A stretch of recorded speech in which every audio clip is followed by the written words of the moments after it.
నటి నటి హేమ కూడా మనతో పాటు ఉన్నారు. ఆవిడ ప్యానెల్లోని కూడా ఉండడం జరిగింది.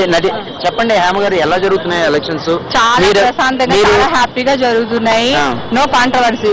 అంటే ఎప్పుడు లేని విధంగా ఈసారి వ్యక్తిగత దూషణలు కూడా జరిగాయి. శివాజీ నా మీద కామెంట్ చేశారు. మా దాసనారాయణరావు గారు, మురళీమోహన్ గారు, బాలకృష్ణ గారు అందరూ కలిపి క్షమాపణ చెప్పిస్తాము, మాట్లాడతాము అని చెప్పేసి అన్నారు. ఎందుకని అంటే మీరు కూడా వాళ్ళని వ్యక్తిగతంగా అన్నారు అని చెప్పి దాని వల్లే వాళ్ళు ఓకే, నేను వ్యక్తిగతంగా అంటే కూడా నేను అబ్యూస్ వర్డ్స్ యూజ్ చేయలేదు.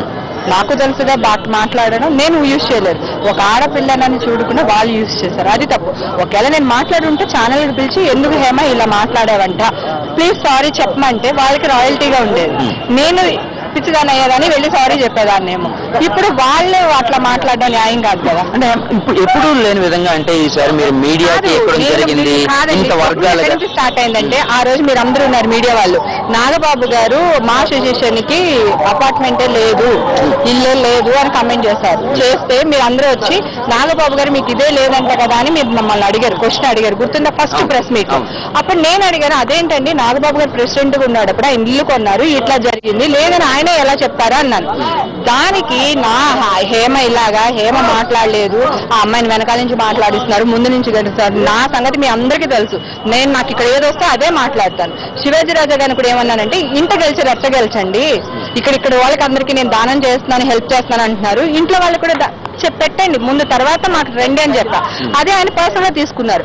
ఆయన గనక హేమ నన్ను పర్సనల్ గా ఎలా అడుగుతుంది అని అడుగుంటుంటే గనక నేను లైవ్ లోకి వెళ్ళి నేను సారీ చెప్పుండేదాన్ని. ఓకే, నేను పర్సనల్ తీసాను, సో ఆయన అన్నాడు అని, అంతే తప్ప యూఎస్ వర్డ్స్ యూజ్ చేయకూడదండి. అంటే ఇప్పుడు ఈ రెండు ప్యానల్స్ లోని అంటే ఓటింగ్ ఎలా జరుగుతుంది? మీరు పైన ఉండడం ఓటింగ్ చాలా బాగా జరుగుతుంది. నేను చెప్పాను, మా ఫ్యామిలీలో మా అక్క మా అన్నయ్య ఇద్దరు కలిసి నిలబడుతున్నారు, ఫ్యామిలీ మెంబర్ డిసైడ్ చేస్తారు ఎవరు ఫైనల్ గా లీడ్ చేయాలనేది అన్నాను. ఇప్పుడు హ్యాపీగా అదే జరుగుతుంది. నేను ఏది చెప్తున్నానో అదే జరుగుతుంది ఇక్కడ. అంటే మీ ఉద్దేశం ప్రకారం మీ ప్యానల్ డెఫినెట్ గా అత్యధిక మెజారిటీతో గెలుస్తుందని అంటారు?